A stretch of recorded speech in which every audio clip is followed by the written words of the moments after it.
дисертацію, а також працювала в Інституті історії Польської академії наук.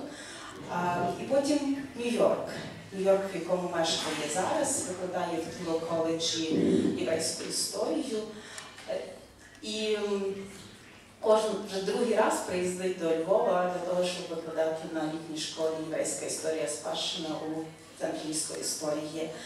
Дослідницькі теми Наталії є дуже різні, але також всі пов'язані з історією євреїв в Центральній та Східній Європі. Дисертацію Наталія написала про єврейських істориків Галичини. Також темою досліджень був міжвоєнний період у Польщі, антисемітизм, і в тому так само стосунки на вищих закладах, університетах, серед студентів в 20-30-х роках. І так само тобто, повоєнний період, досвід тих, які вижили і залишили свідчення про Голокост. Сьогодні ми вертаємося власне до цієї першої теми, про яку скоро має вийти книжка «Монографія англійською мовою».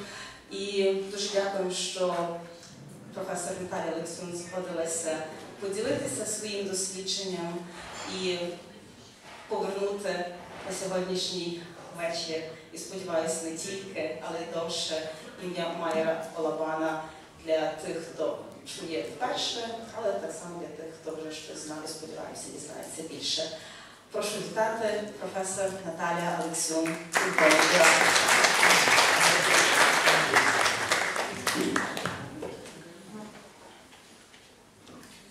Дуже дякую за запрошення. Мені дуже приємно знати тут. На жаль, я буду говорити англійською. Which is kind of interesting, given a variety of Slavic options. And let me start by saying that I feel so happy to see that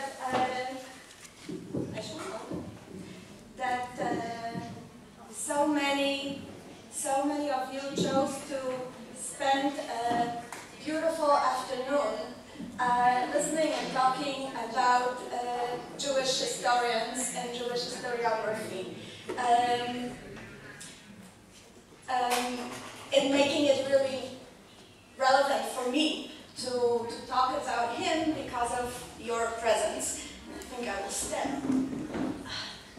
So the quote that is the pretext for the title comes from a study, and I will read two sentences or sentence and a half. Walk through these streets with me, enter these buildings that for centuries have hidden so many contradictions, so many things, elevated and base. Reconstruct in your fantasy what is no more. Now, I think we could imagine that this is a quote, a poetic quote written last fall, written this spring, but this comes from Майєр Балабан's book, published in 1909, about a Jewish neighborhood in Lemberg, Lviv, Lemberg. And so I want to start with this contradiction, or this counterintuitive sense of the past already gone, and following just traces of Jewish past in Lviv, Lemberg, but in Galicia in general, and by extension in Eastern and Central Europe. And if I can ask my wonderful assistant to click. This is the first page of this book. Notice that it was published in a series, Lviv Library, that had a lot of interesting volumes about local history. And I want to come back to of this city was included in a volume as part of the historical narrative. And just to put a face to the quote, and if you can continue to the next one. So, who was Майєр Балабан? In his notes from the Warsaw Ghetto, Emanuel Ringelblum, the founder of underground archives, Omek Shabbat archives in the Warsaw Ghetto, wrote short bios about various Jewish intellectuals that had, by the time he was writing it, had already perished. And he described Майєр Балабан as distinguished historian of Polish Jewry. Raphael Mahler, another historian of Eastern Europe, Central Europe, Galicia, who wrote about Jewish historians, stressed that he really played a crucial role in creating and shaping historiography of Polish Jews in the 20th century. So he's not completely forgotten, and he hasn't been completely forgotten, but I want to start with this tension between Balaban writing about a Jewish neighborhood here and his description as a pioneer, founding father of Polish Jewish historiography, because he's both. And the Galician roots are not just his personal roots, or Lviv roots are not just his personal roots, but they're present throughout his work as a way to study history, as a way to write history, as a way to be a historian and a public intellectual. And I'll come back to that role as not just a scholar, not just an academician, but somebody who talks about, Jewish past, who takes people on those trips, mental trips and real trips, into the Jewish past. And I highly recommend, if you haven't read Dziennica Żydowska yet, it's available online. We are in the era of digital humanities. You can download it and print it out and walk with it, literally walk with it on the streets of Lviv. But I started with Balaban's roots in the city. He comes from a family that had strong roots here, at least since the 18th century. He was well aware of it. He was quite proud of it. He wrote, even in 1905, a short essay about his great-great-grandfather, probably a few more great, Lewko Balaban, burmistrz kachalny Lwowski, a functionary of the Jewish community from the late 18th century. His family was rooted here for several generations. In the 19th century, they were involved in publishing, in typesetting. For those of you who only know digital publishing, it's the little letters that you put together before the print is possible.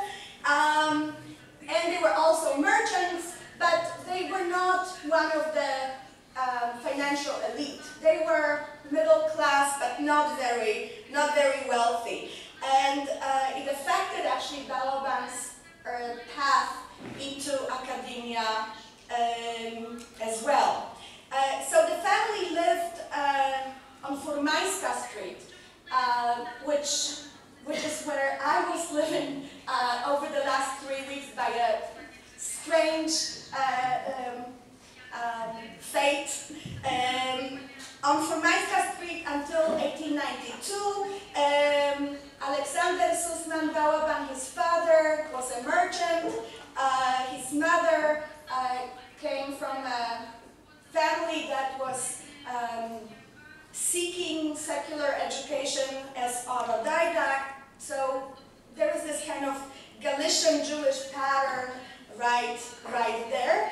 And Balaban is one of the generation that goes as a kind of natural thing, goes to a gymnasium, that he graduated from in 1895, the 4th Polish Gymnasium. Again, he belongs to the generation that from get-go is multilingual.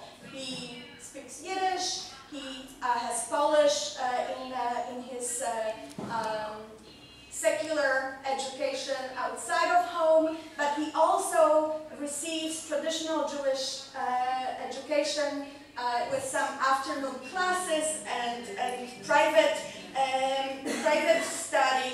So he starts off, in terms of languages, much better off than any of us probably, having already a number of languages necessary for archival research from home and from school. In 1895, he enrolls at the university here in Lviv, and again he does the typical thing. He's not from a wealthy family. The kind of education that promises relative stability, financial stability, is law. So he goes for the practical. He studies law, but his family is not wealthy enough to support him, and he has to interrupt his studies, leaves the university, and teaches in Jewish schools in small towns around Lviv. And he gets very much involved into the question of Jewish education, not on a university level, but how do you teach history? How do you teach Jewish history to Jewish children? This is something that will be present in his life, throughout his life until the end. In 1900, he's able to come back to the university. I don't know if he saved from his salary as a teacher. I seriously doubt it. But he comes back to the university and decides to, rather than continue the practical path to study law, he decides to commit himself to history. And in between those years, he develops a very important, we can skip that. He develops a very important friendship with Moses Moshe Shor, a few years younger than him, another Galicianer from Przemyśl, who is also involved in training teachers teachers that would be teaching Jewish history, and who encourages Balaban to continue his path to study the history of Eastern European Jews, and especially to study the history of Polish Jews. Now, any student of Eastern European Jewish history, at least in the context of American universities, this is the first phase that you encounter as the founding father of Eastern European Jewish history, Simon Dubnow. But the story of Balaban belongs to the Galician angle on the development, on the emergence of Jews writing Jewish history in Eastern and Central Europe. And if we look at the people who will play a crucial role in this, I know you know the place. There is an absolutely stunning number of Galicianers, of Jews from Galicia, among Jewish historians. So just to give you a few examples. Майєр Балабан is from Lviv. Nathan Michael Gelber, who will leave for Palestine in the late 1920s and will continue working there, writing, among other things, history of the Zionist movement, local histories. Moshe Shor, whom I mentioned before, is from Przemyśl.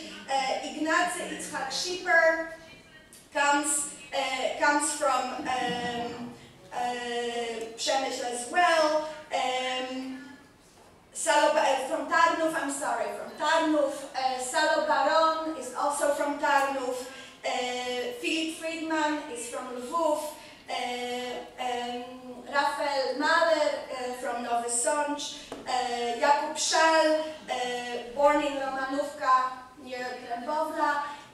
goes on, and with all due respect to Semyon Dubnov,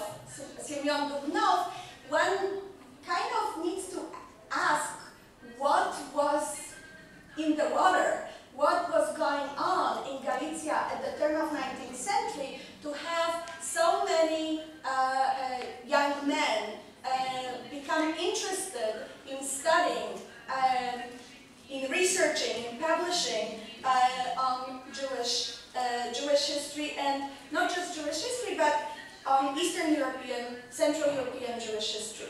Rachel Manekin has studied those early Galicianer roots of Jewish historiography, and she came across a fascinating text published in 1881. So before Dubnov makes his famous call to Jews to go and study their past, a text written by, published and written here in Lviv, in Lemberg, by Isa Bernfeld, on the pages of the Hebrew journal Hamaskir, where he calls for Jews to become interested in their own history, to look for documents, to collect documents, to study it and to write it, and not to leave it to others, but to do it themselves. And I think that it's showing at least a parallel line in how history becomes important to a generation of young people in Eastern Europe. In the Pale of Settlement across the border, and here in Galicia. Without a doubt, young people in Galicia interested in history and interested in Jewish history in the early 20th century, such as Balaban, have a much easier way to pursue it. There is a university in Lviv. There is no numerus clausus. You don't need to win a golden medal in a gymnasium and then pray a lot and maybe you'll get in. They have pretty much open access to higher education, to academic study in a department of history. And what's more, Department of Humanities, which includes history. And there are several scholars who are teaching there, such as Ludwig Finkel, who teaches officially Austrian history, or Szymon Ashkenazy, who is not a Galicianer. He comes from Congress, Poland, but he teaches in Lviv for several years until 1919. And these are people, and some other historians, medievalists, scholars of early modern history, who strongly believe that Polish history, or history of Polish-Lithuanian Commonwealth, is not complete without Jewish history. And so they actively encourage students to take on subjects that have to do with Polish-Jewish history. I suspect that just like today still students don't choose their subjects, I think that they're given subjects, so it's probably even more active encouragement than we could imagine with a kind of liberal approach in academia, more and more present today. But aside from simply a favorable atmosphere, and they understand that these students, such as Balaban, who comes with the languages, that they can do the kind of work that non-Jewish students, even if they were interested in Jewish history, they can't really do because they can't access Jewish sources. So these are excellent people to fill in the gap in Polish history from the perspective of Finkel and of Ashkenazy. Ashkenazy by Russian band. He would be very happy if this new research shows that Jews before partitions had it great in Polish-Lithuanian Commonwealth, and after the partitions, and especially after Russian partition of Poland, things only deteriorated. So there is a very contemporary political interest involved as well. But aside from these scholars, and we know it, I think, all too well, what you need for research, aside from favorable atmosphere and support of your professors, is also money. And there is actually money at the university in Lemberg, in Lviv, for research in Polish Jewish history that comes from Hippolyt Wagenberg, a banker, a philanthropist, Jewish communal leader from Warsaw, who sets up a competition with a monetary prize for best studies that would address the history of Jews in Eastern Europe, but especially the history of Jews in Poland. In Poland before the partitions, and then in Polish lands, i.e. Prussia, Russia, Galicia, Austrian partition, since. Now, if he made his money in Warsaw, why would he set it up in Lviv? Well, first of all, the political situation here and the kind of openness of carrying out research is uncomparable with the situation in Warsaw, and his close confidant Ashkenazi is teaching at the university in Lviv, and so probably Ashkenazi is even the one who writes the call, writes the project, writes the prospect for the competition. And it's a very interesting document. I won't torture you with all the details. I'll just say that it goes in two directions, and these two directions will be very present in Balaban's scholarship from that moment on. One is the relationship between Jews and non-Jews, both Jews and non-Jews locally, wherever they live, and in terms of Jews and the state, i.e. Polish-Lithuanian Commonwealth or the partitioning states, but also submissions are encouraged for students who study what's called internal developments, Jewish institutions, Jewish autonomous institutions, Jewish culture, Jewish material culture, and anybody who graduated from university since 1895, I think we all qualify, can submit from any part of partitioned Poland, but also from abroad, can send in this work. It will be evaluated by a committee of professors, and then a monetary prize would be given, but also such work would be published. It's amazing. I mean, it's amazing until today, i.e. you receive money, and B, you are ensured that your work will appear as a book or a booklet. And so that call creates, I think, not an immediate wave.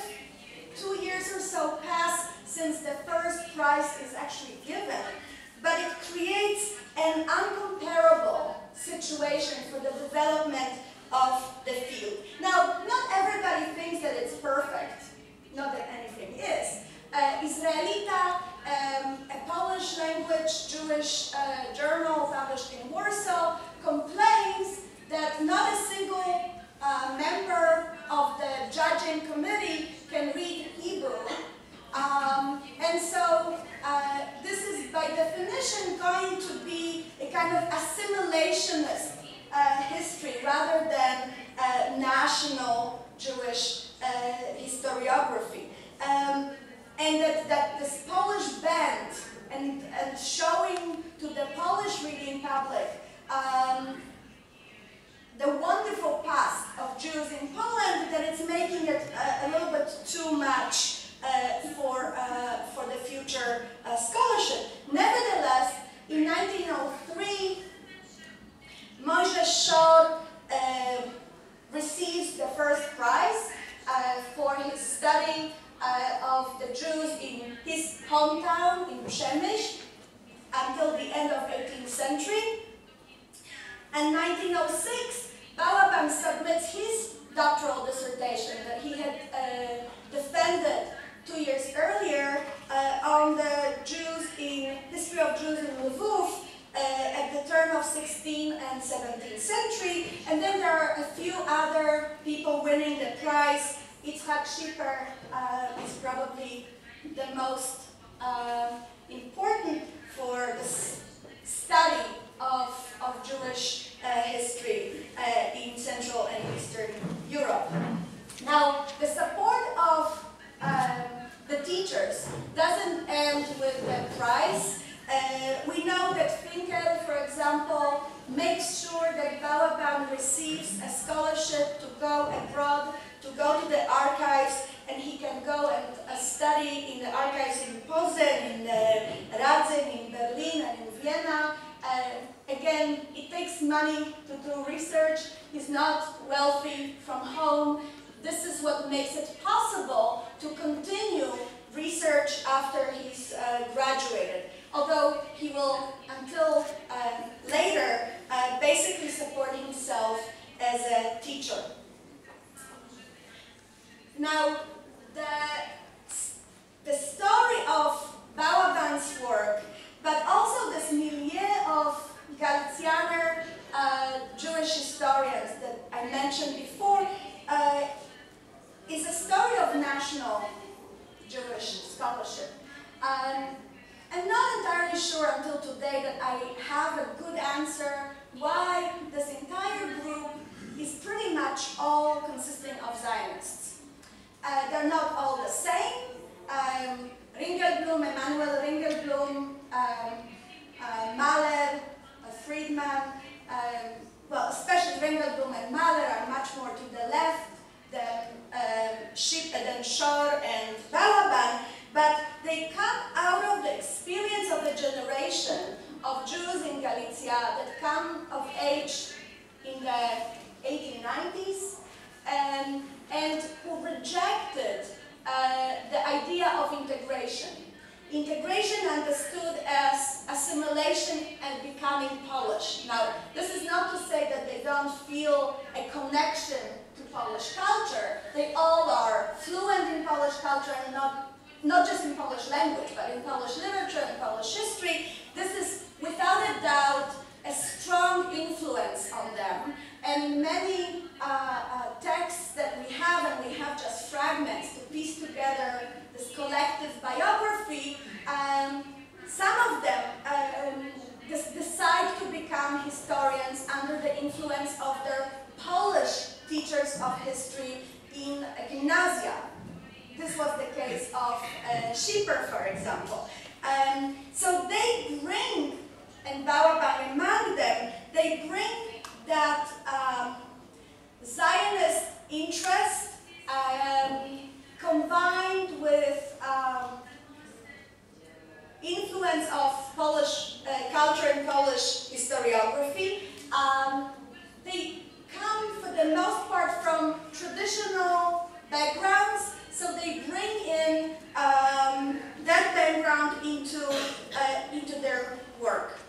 Now, when First World War starts, Balaban is drafted. He will end up being a military rabbi in the Kaiser's army. Doesn't have a formal rabbinical education, but he serves as such and will spend some time, among other places, in Lublin.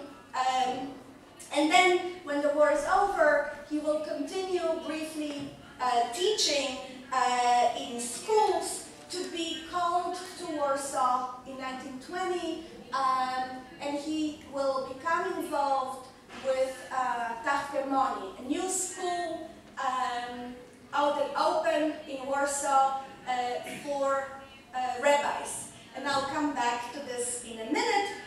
He teaches there, and in 1927, he's one of the group of Jewish intelligentsia, some of them from Galicia, not all of them, that will set up this new institution, Instytut Nauk Judaistycznych o Machon Lechochmat Israel, the Institute of Jewish Studies. The building is still standing. This is now Jewish Historical Institute. What you don't see behind this, where you see the fence, stood the Tłomackie Synagogue, the great synagogue in Warsaw, and so this is where his energies as a teacher, as a pedagogue, as a scholar will focus, and then also at the University of Warsaw, where he receives a chair in Jewish history in 1928. Now, what does it mean? This pretty much is the first chair, the first formal setting at the university to study and teach Jewish history. There are Jewish historians teaching Jewish history, but they teach in rabbinical schools, such as Breslau, such as Budapest, such as Vienna. But Balaban receives a chair at the state university. Usually what's remembered as such first appointment is Salo Baron's appointment at Columbia University, but it comes only a few years later. Balaban actually beats him to that title of the first appointment in Jewish history. Now, this is part of that friendly, open approach to studying history of Polish-Lithuanian Commonwealth as a multi-ethnic, multi-religious state, rather than ethnic Polish state, that had started Balaban on his journey in Lviv at the beginning of the 20th century. And now in Warsaw, there is another person who has that vision. Marceli Handelsman, you can see him here in his full glory as a dean of humanities. And actually, for this context especially, it's interesting that this is not only about Jews, he also brings Michał Korduba to Warsaw to teach Ukrainian history. And there is, I think, a vision. He doesn't spell it out, or at least I wasn't able to find anything where he says, this is my vision. But between the appointment of Майєр Балабан to teach Jewish history and the appointment of Korduba to teach Ukrainian history, I think it's a clear message that the Department of History, that the study and the teaching of history should be, should reflect Polish-Lithuanian Commonwealth as a vision.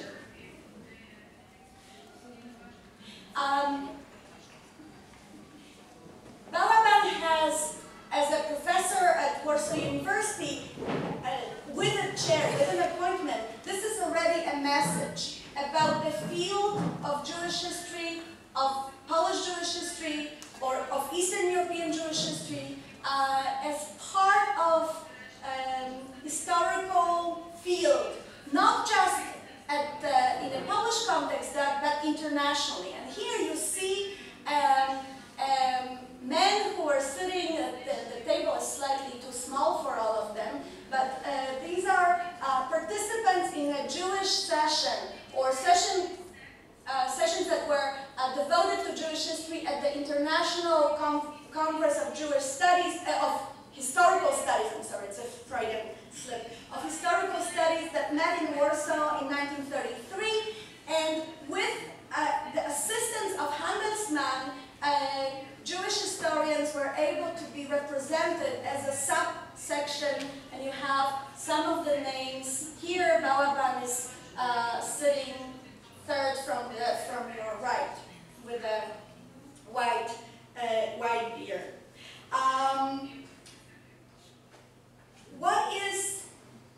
What is going on with his research? It's very much continuing the themes that we see when he starts off here in Lviv. On the one hand, it's local history. And so after he writes the book on Jewish antiquities, Jewish quarter and the monuments of this quarter in 1909, he writes on the history of Jews in Lviv, his PhD thesis. He writes about the history of a Jewish quarter in Lublin that comes out in Polish and in German in 1919. He writes his magisterial multi-volume study of the history of Jews in Kraków and Kazimierz that comes out in several editions in the 1920s and 1930s. But also he's interested in regional studies. So he writes the history of Jews in Galicia until that is published during the First World War. He publishes a book on the history of rabbinical training in Poland and in Polish lands that ends with a call for such a rabbinical training institution in Lemberg, and a history of the progressive synagogue, which he also attended, that is published in 1937, the progressive synagogue in Lviv. So on the one hand, he continues his interest in local studies, and if you look, this is a book or page from a book published in 1938 when he celebrated his many years of work, and a book was published by his students with a promise that there will be the second volume with fragments of theses and dissertations written by his students, because there is no longer Hippolyte Wawelberg and a fellowship that would allow such publication. So nobody really can afford publishing students' work. That second volume never comes out. This is 1938. But if you have a magnifying glass or really good glasses, you might be able to see it. It's a list. It has 2 pages more. A list of MA theses written under his assistance with him as a Doktorvater, and many of them are local studies. Now, he had this brilliant idea that history needs to be personal, or should be, or could be personal. So when students came to study with him, either at the university or the Institute of Jewish Studies, he would usually ask them, where are you from? What's your name? And would start spinning stories about Jewish history in that particular town, or about families that were connected to the families of his students. And then he would go on and give his students often subjects to write that were about their hometowns. Now, I think there are 2 things happening. One, I think you tend to be interested in your hometown. And so people from Kraków write about aspects of Jewish history in Kraków. People from Tiktin write about Tiktin, etc., etc. David Wurm, my favorite, writes about a Jewish community in Brody. He's from Brody. But it's also practical. There are no organized archives. Usually the Pinkasim, the Jewish communal records, are still in the buildings of Jewish communities, or held by people that have official functions in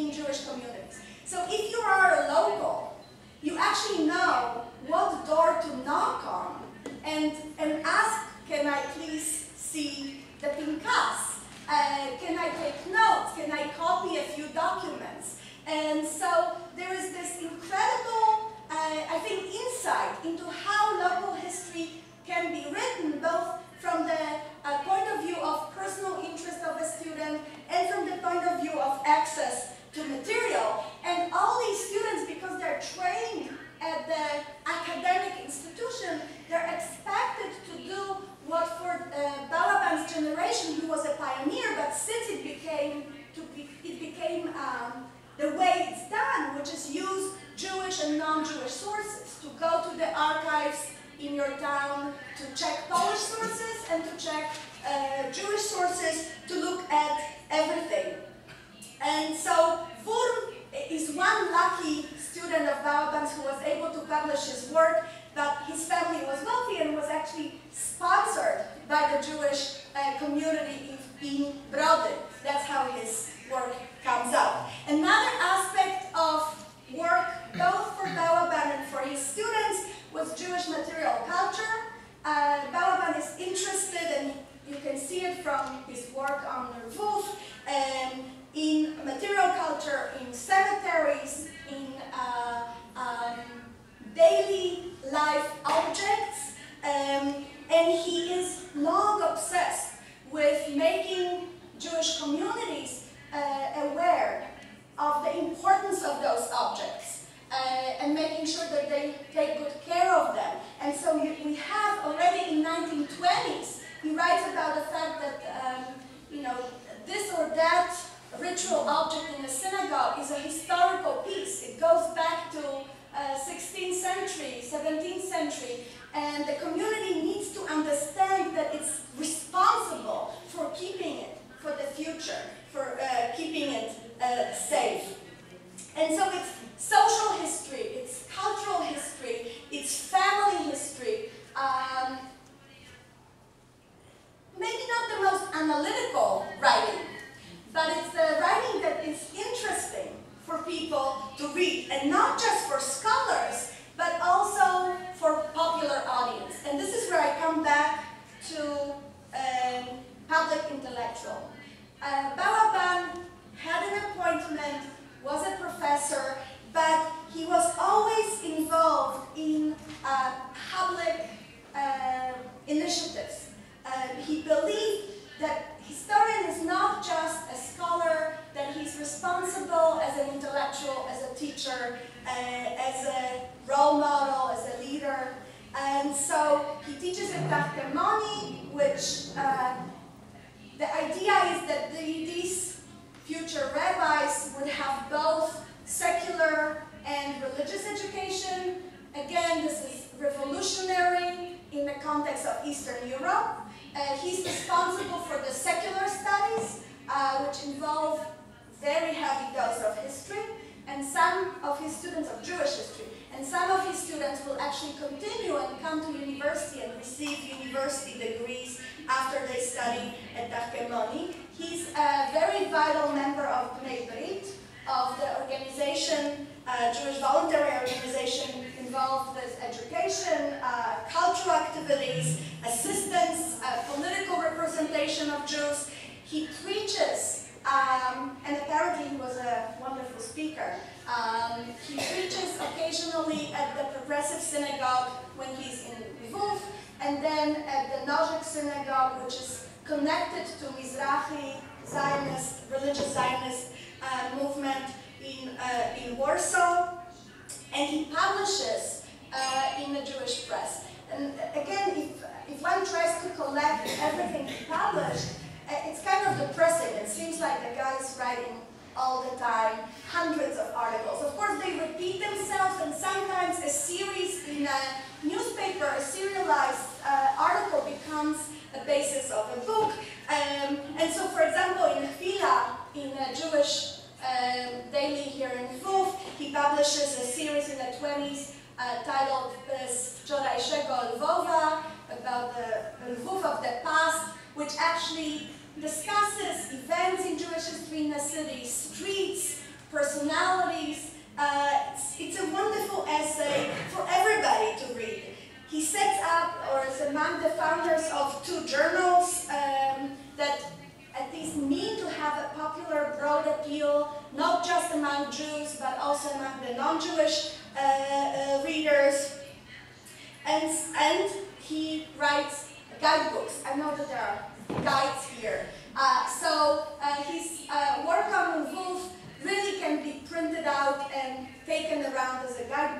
he's also asked to write a guidebook to Jewish antiquities, Jewish monuments in Krakow, which is sponsored by Bnei Brit in Krakow.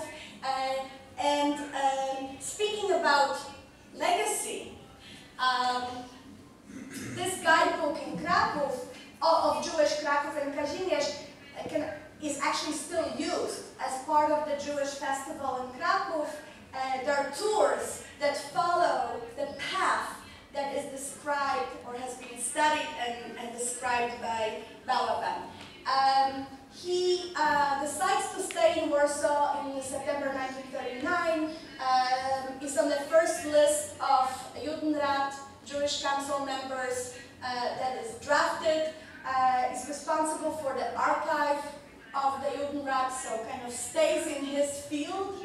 And there is a moving account of the head of the university library of Warsaw University, who met with Balaban when he would receive a special pass to go outside of the Warsaw area to the university to carry out research, because he's assigned the task of deciding whether or not Karaites are Jews or not Jews, which obviously means deciding their fate.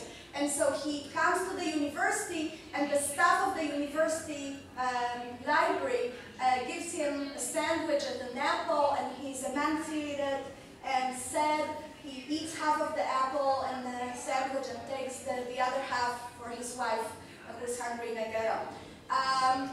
He dies in December 1942. There are rumors in the Warsaw ghetto that some people still repeat today that he commits suicide, but he most probably dies of heart attack of natural causes, if we can talk of natural causes, dying of natural causes in the ghetto. He still has a normal funeral.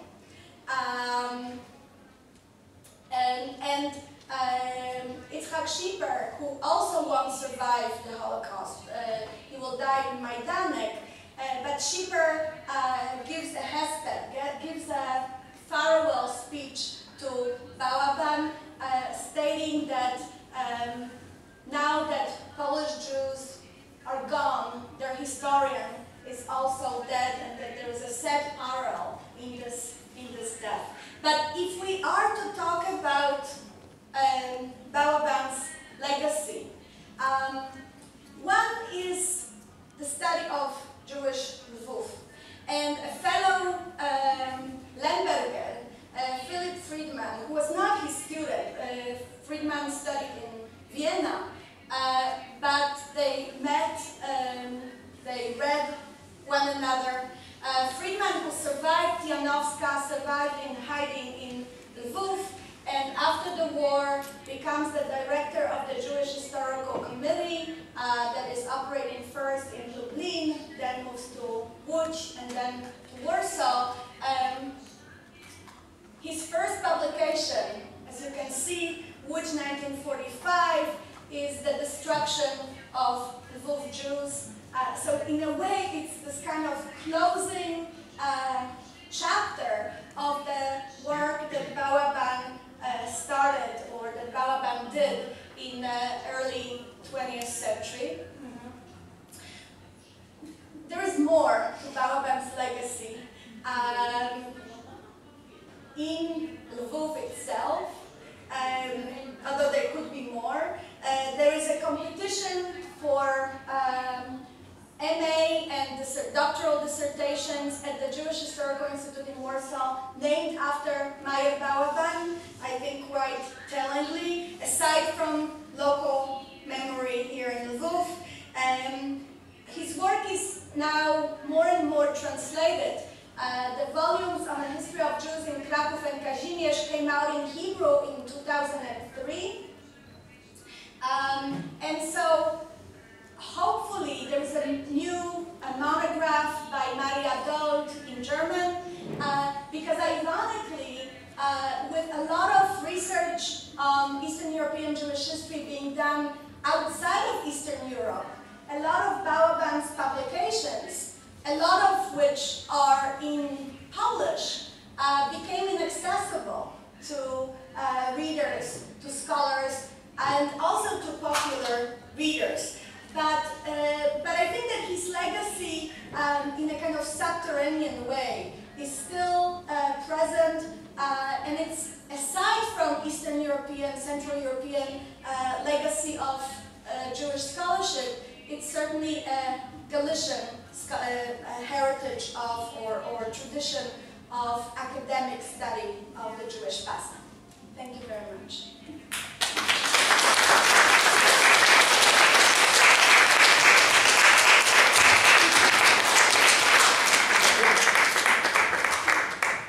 Дуже дякую професор Наталії Алексюн, і кожен з нас сьогодні зміг маленько долучитися до триваючої спадщини Майєра Балабана, дізнаючись про нього, але так само запрошую вас читати, завантажувати і гуляти містом і бачити місто, в якому він жив, яке він досліджував. Я так само особливо хотіла подякувати Наталії за, в рамках проєкту «Простір синагог» ми працювали над інсталяцією увіковічнення, яка має 21 цитату.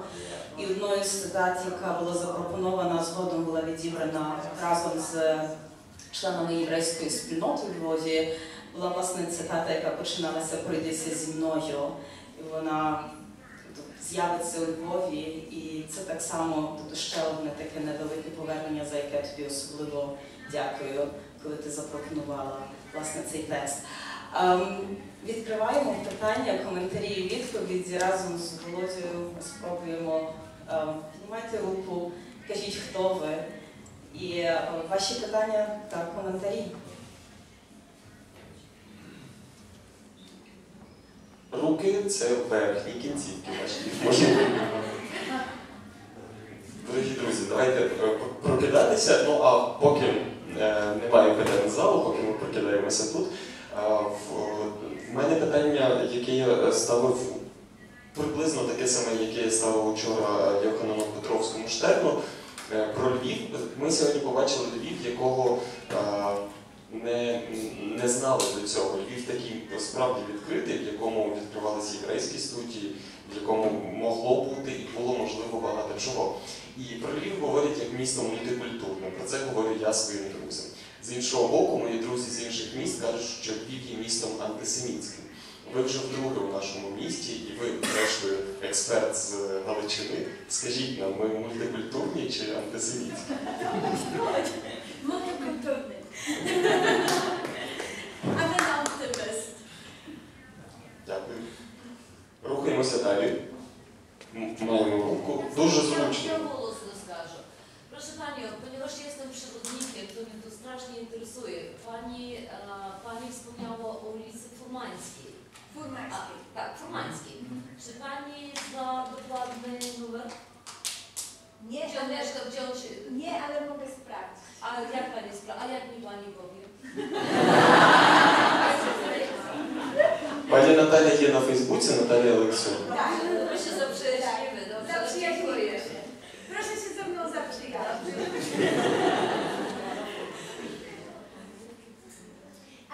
If I can answer in English, yes, for the sake of consistency,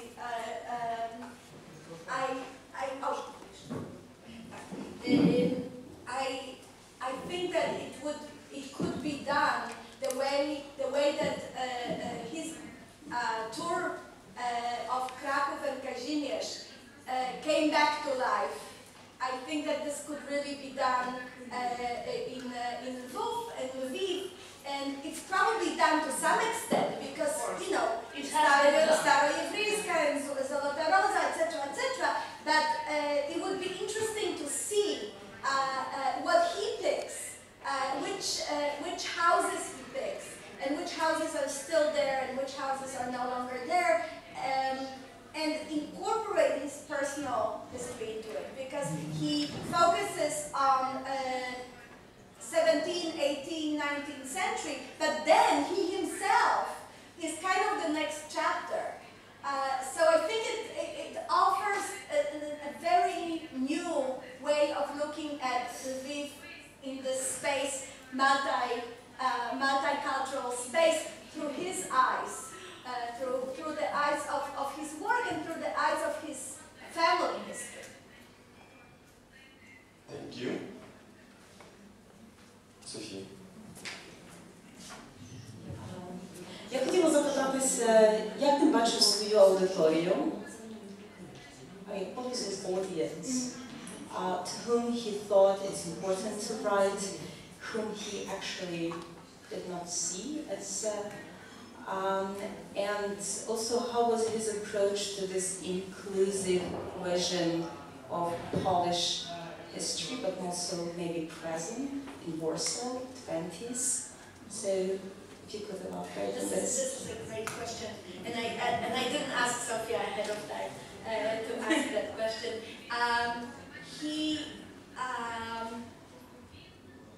He's talking to two. I think he's talking to two main audiences: to the Poles and to the Jews, and both in terms of scholars, fellow scholars. It's very important for him to continue inserting Jewish history into Polish historical narrative, into Polish historical consciousness, and to insert Jewish past as a way of saying we're not foreigners, we're not newcomers, we've been here longer than some of your families, right? So there is a clear political agenda, but also a vision of what it means to be a citizen in the 1920s and the 1930s. Second Polish Republic, the way he sees it, is not the country for ethnic Poles and Catholics only. And history is one way to try to make this argument. I don't think he's very successful in it, especially as time goes on in the 30s. But this is the way, and I think that in that respect, he kind of takes Lviv intellectual tradition of the early 20th century with him to Warsaw and tries it out there. And he also very much is interested in a Jewish audience. Jewish audience that needs history, a sense of being rooted through history into their cities, into their regions, into their country, and they are not Russian Jews, and they certainly are not German Jews, and so these are the two primary directions. Now, I was very much interested in a possible relationship with Cordoba, for example. I haven't found anything. I don't know enough about his seminar in Warsaw, and the way I saw photographs of his students going out on excursions, because these seminars are not just studying in the classrooms. Professors go outside. It's part of studying history in an urban space. And just by the sheer number of students wearing vyshyvanka, I think it became, Ukrainian students came to study Ukrainian history with Cordoba, Jewish students came to study Jewish history with Balaban. I don't know anything about them engaging in conversation, those two seminars. I don't know that there would be a formal meeting of any kind, and for a moment I actually had an illusion that there were two Catholic students of Balaban, but I simply got the wrong names from the computer database, because I started thinking, this multicultural thing actually happened, but not quite. But I think that Balaban saw himself as a kind of translator of history, translating Jewish history to non-Jewish audience, translating Polish context to Jewish audience, much engaged on the borders of communal history.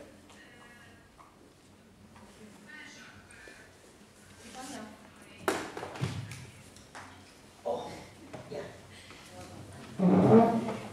So I have a question concerning the interwar period in his career. You mentioned the open university environment of Lviv of early 20th century, but as we know, in interwar period, the anti-Semitic movement becomes stronger also in academia, and the phenomenon of bench ghetto existed in many universities, including Lviv and Warsaw.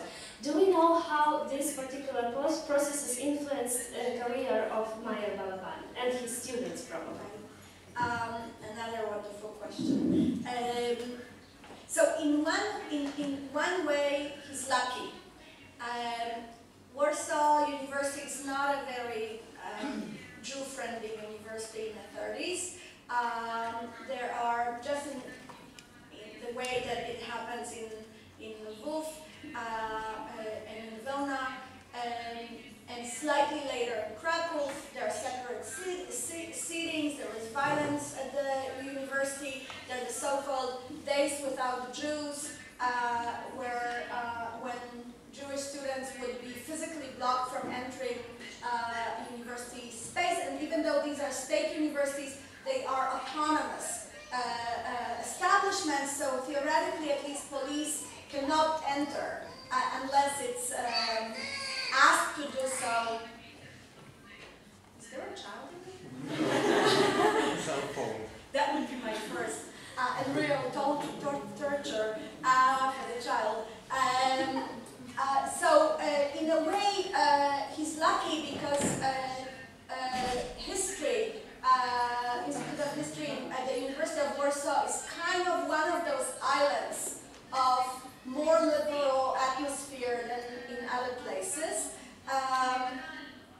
Handelsman certainly has to do with it, but it gets there as well. And there is an account by Balaban's student of an encounter that had taken place in 33, maybe in 34, when I guess Balaban and his seminarians were coming out of the university building, history building. I happened to study there as well, many years later.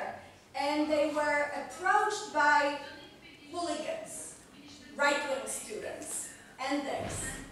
They didn't introduce themselves. I don't have their names. And so there was apparently some kind of verbal interaction with curses, etc. And then Balaban's head flies off his head. One of the students doesn't hit him, but takes off his head. And apparently it made a deep impression on the students.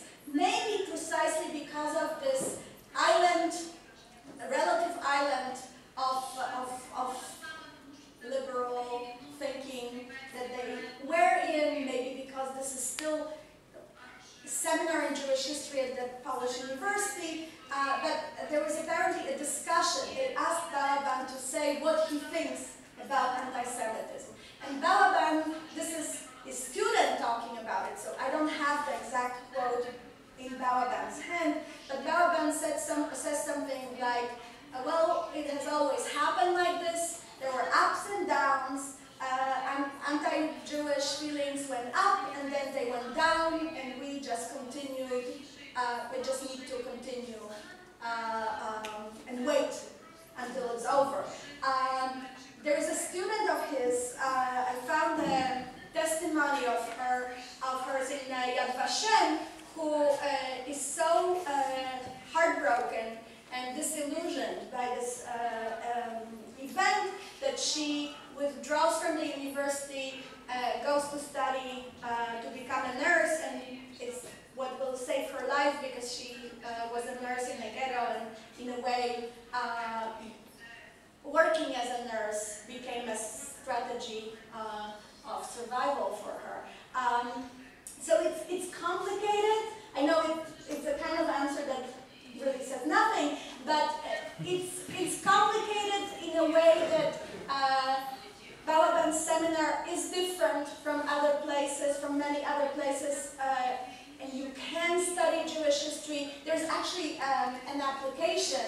I didn't mention EVA Institute for Jewish Research, that is set up a little bit before the Institute in Warsaw in Vilna.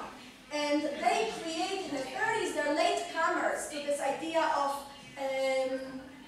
training new generation of scholars. History is not their primary interest, it's other fields in humanities or social studies, but they accept applications from fellows, from students for fellowships.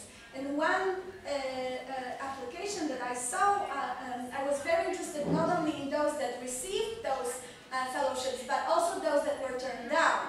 And there was one application from Lviv, written in Polish, quite an act of courage to write to Eva in Polish.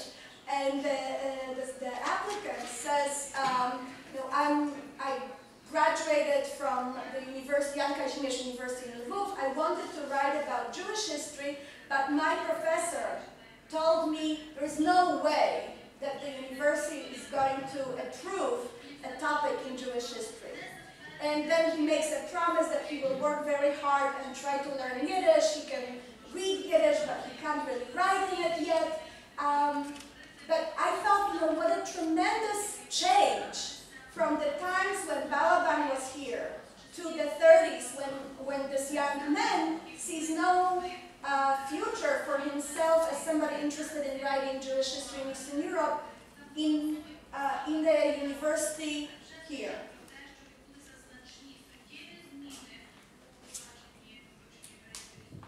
Дякую. Я думаю, що сьогодні це завершення нашої події. Дякую, що ви всі прийшли. Було особливо важливо говорити про Майєра Балабана, історика, який народився і почав свою кар'єру у Львові. Ми так само маємо пам'ятати, що є різні способи пам'ятати про людей. Один з них – це пам'ятники. У нас є пам'ятник іншому історику, Грушевському, але ми можемо пам'ятати іншими способами. Ходити по місту, читати книжки і насамперед думати і бути відважними. Гарного вам вечора і дуже вам дякую, що ви